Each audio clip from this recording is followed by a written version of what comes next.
I remember in the 50s, we used to, especially Guy Fawkes,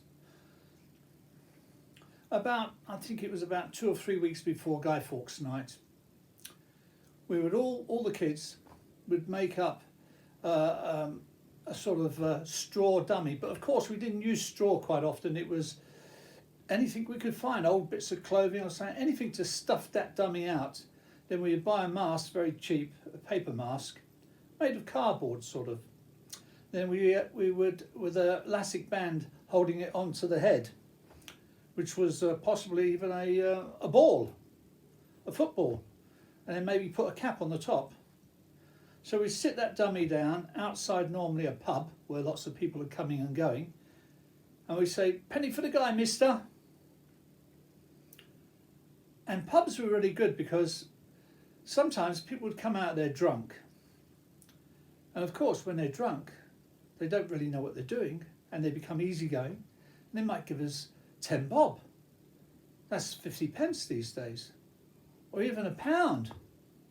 It's very, very good. Normally though we would get a few pennies.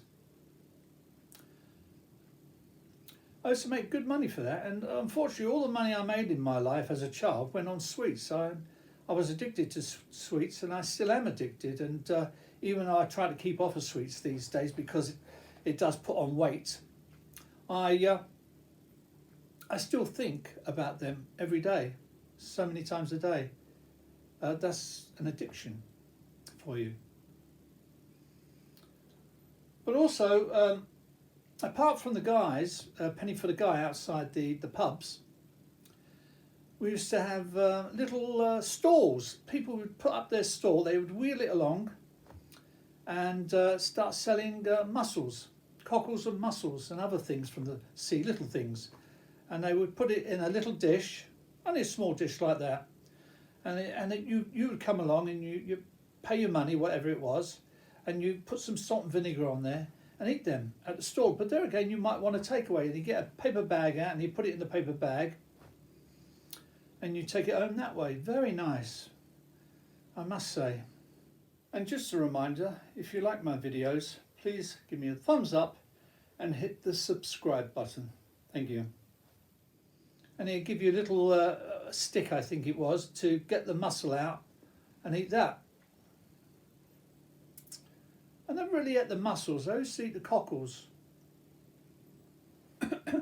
They do say the mussels don't really taste of anything. It's more like rubber, chewing rubber. Anyway, it just was a relaxed situation I'm talking about. Not too many cars on the streets. And in those days, the pubs had 2 sections. One which was carpeted, and the younger generation would go in there. And then the other one, which was a smaller section of the pub, would just have the bare floors and have very ordinary looking tables, which had sort of been scrubbed clean.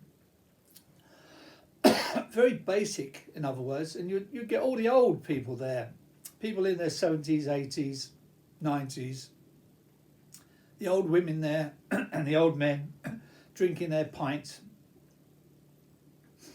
And there'd be a separation of the two halves with a wooden wall. Sometimes the wall wouldn't go all the way up to the ceiling, maybe 6 foot high, just to separate the two. And then some pubs had what they call off licenses. In those days, a lot of the shops was shut by the time by 6 o'clock.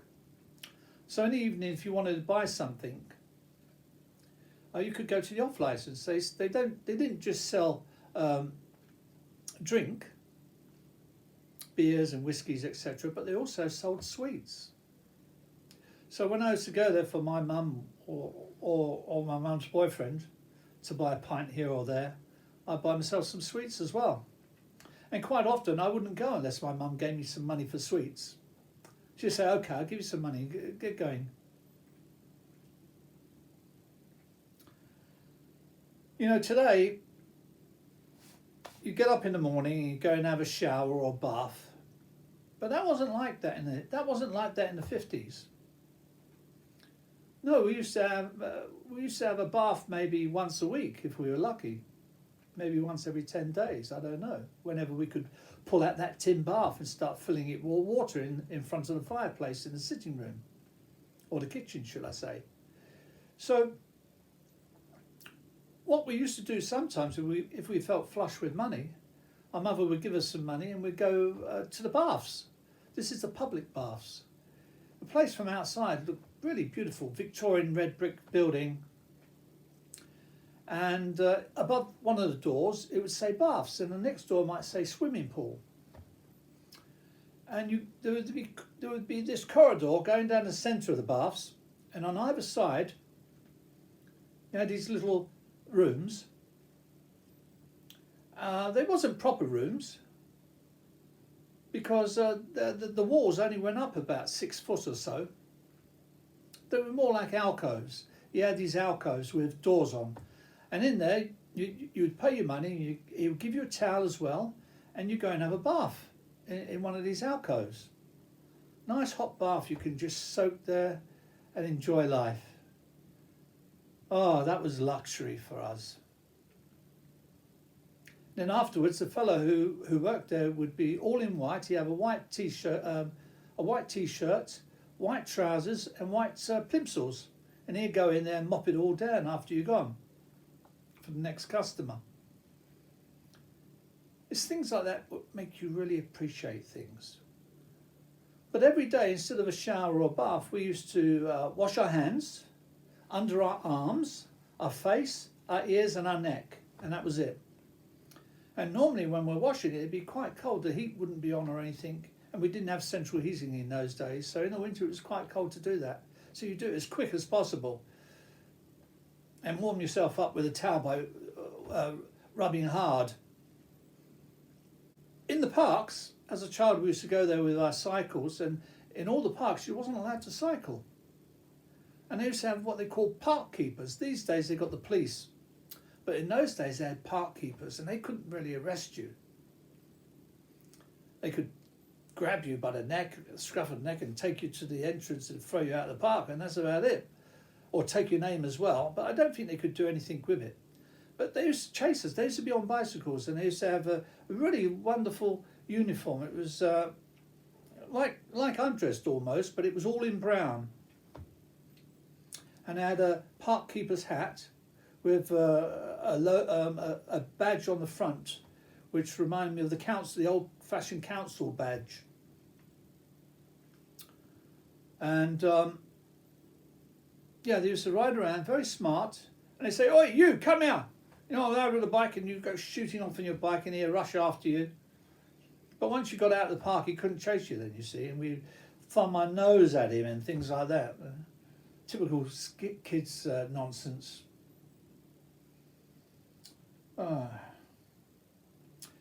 In school, we used to have free school milk. The milk bottles were only about that big, and eventually a lot of the kids didn't even bother taking it most days. But sometimes you felt really thirsty. You might have 2 or 3 bottles in one go. It didn't matter because, as I said, a lot of the kids didn't bother about it. But that's what got most of our kids in those days strong. It's good for the old bones, as they say. And we looked so different to my mother and her boyfriend, who were much smaller in build. He has smaller shoes, for instance. I've got size 11, 10 or 11, depending on what shoes I buy, what company. And he wore size 7. You can see how different they were in those days. He was born in 1931 and my mother was born in 1926. And they both left school in those days when they were 14. And in my days it was 15, but the following year after I left, it went up to 16. And as I mentioned in one of my videos, the only reason the government did that was to try and stop the unemployment rate going up too far, because it looked embarrassing to them. So they just messed about with the figures basically by keeping the kids in for an extra year. Now I say kids, but that's not true. They weren't kids, they were young men and women. Don't forget, don't make this mistake that all these idiots are making.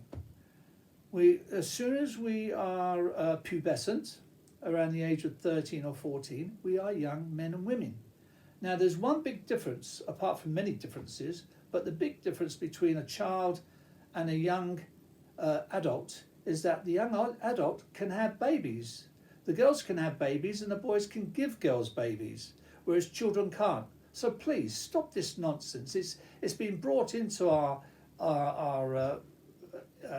society by religion, and religious people never think logically, reasonably. They just make things up as they go to make them appear as if they're in the right and you're in the wrong. So children are prepubescent. Of course, riffraff like myself, we couldn't fly anywhere we wanted in those days. It was only the rich who went by planes. Everyone else went by train or bus or coach.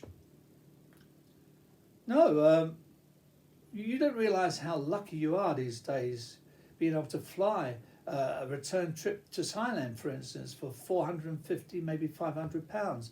You get free food, as much drink as you want, all free on the plane. It really is totally different lifestyle you live, but you've got to appreciate where I come from to really appreciate the lifestyle that you've got, that you're so lucky. I remember when we used to bunk into the cinemas, quite often we'd be standing around waiting for the end of the film so people would come out the side doors and we could rush in. But these men, and it was really odd, they used to come over to us. We knew that they wanted sex with us. And they used to come over in their dirty Rain Macs. Isn't that odd? They had these light brand Rain Macs they used to wear. And they always looked shifty. But they used to say, would you like a sweetie? And of course we knew what I was up to. And we never hated them. There was not that stigma that they have today. No, we thought it all as a joke, really. I mean, I fancied girls. If it was a woman who did that to me, I would have said yes. But anyway.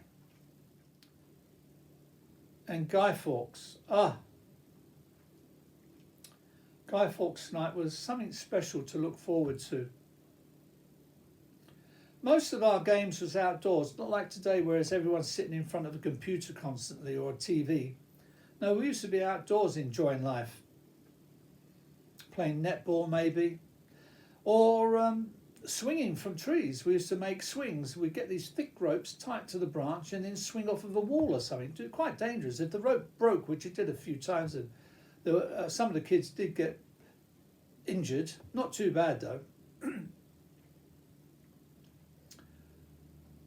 And if you was really lucky, you would be near you could have your swing near a river, so you could swing off and let go and jump into the river, which was great fun. No, we made our own fun, and because there were so many bomb sites around after the war, 1951 I'm talking about, the early 50s, we used to go there and play amongst the ruins and things, what was left.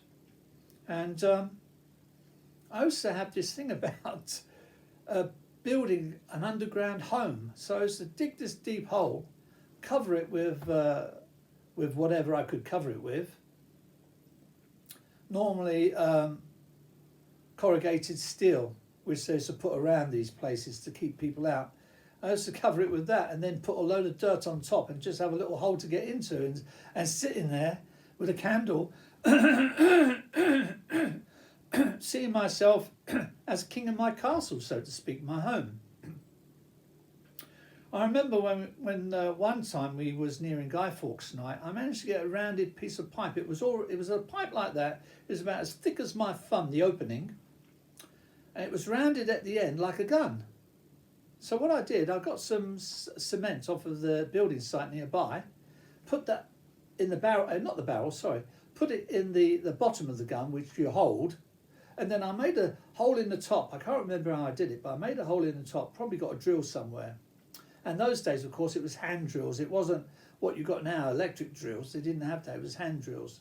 And then what I did, I put a load. I broke the bangers up, the bangers we get for Guy Fawkes night. Broke them up, got the powder out, stuffed it down the end of this gun barrel, this makeshift gun barrel, and then stuck a ball bearing down there and a wad of cotton wool to hold it all in. And I put a bit of paper, the litmus paper which you get off of bangers. I put that in the top, stuck a match to it, lit it up, and then aimed it at this workman's hut, wooden hut. And you know, when that thing went off, the ball bearing went straight through the hut. That's how dangerous it was. What we used to do, facing where I used to live, my first house in the area, was a cold storage place. And lorries would pull in there every day, and cold storage, it was a warehouse basically for frozen food, I guess. Or maybe it was just frozen ice. But the ice, to keep it longer, it was what we called acid ice. I don't know if they called it acid ice. But if you picked it up with your hands, your bare hands, it would burn you very quickly. So you pick it up quickly and put it down quickly, or better still, get a piece of cloth and pick it up. But we used to put acid ice, some drops of acid ice, into water, tie in a bottle, tie the top on so no air could get out, and the pressure builds up with this acid ice, and you stand away and it blows up. Very dangerous. It's lucky that none of us got hit with glass. But we used to stand quite a distance from it. But still, it could have happened. I wouldn't do it these days. It's just too dangerous. But you know, kids at that age, they do thirst and think later. But as I mentioned again in one of my other videos, that childish brain lasts up to the age of 25. It's only when you turn 26 that you start thinking about what you're doing before you do things. I remember we used to play hopscotch. You have some different coloured crayons, and the boxes you would draw on the pavement, several boxes, and then I think you had to throw something like a stone maybe. You had to throw a stone onto a certain number, because you put numbers in the boxes, and you had to throw a stone, and wherever it landed you had to hop, and then put you hop in onto one of the boxes, and then jump out to the next two boxes, so you put both feet down, and then hop again, hop, jump, to get to whatever you're supposed to do. I can't remember, but it used to keep us busy and keep us physical. That's the main thing. We was physical. I remember the neighbour next door, the poor woman. I think I mentioned this in one of my videos as well. This poor woman, she was very old, and she had false teeth. I mean, without those false teeth, she had no teeth in her mouth at all. She was married, and she used to wear this wig with the hair up and a bun on the back, and it was red colour wig. So no doubt, originally when she was young, she had red hair. But she was also very skinny, and her husband was always in they seemed to be retired, they were so old, and her husband used to always have a dirty looking vest on. Hardly ever see him with a shirt. Anyway, we used to sometimes kick our ball against her wall, which wasn't fair. It wasn't fair because the sound of that ball goes straight through the whole house. And she was our next door neighbour, and she used to lean out the window and sometimes forget her teeth to put her teeth in, and she would shout at us to stop doing it, and we would start laughing and taking the mick, as they used to say. Because she had no she didn't put her false teeth in. Very sad. I feel guilty about all those things now as I get older. But in those days, you're thoughtless. Most kids are thoughtless unless they're brought up to think, which they're not, of course. Working class kids aren't.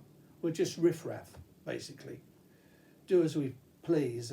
What do you expect? You know, you've got parents who don't seem to give a damn about how you behave. They don't tell you, well, in my days they did actually. They say, don't swear. So we didn't go around swearing. Not like today, you got kids swearing all the time. But if you swore, they say, don't swear.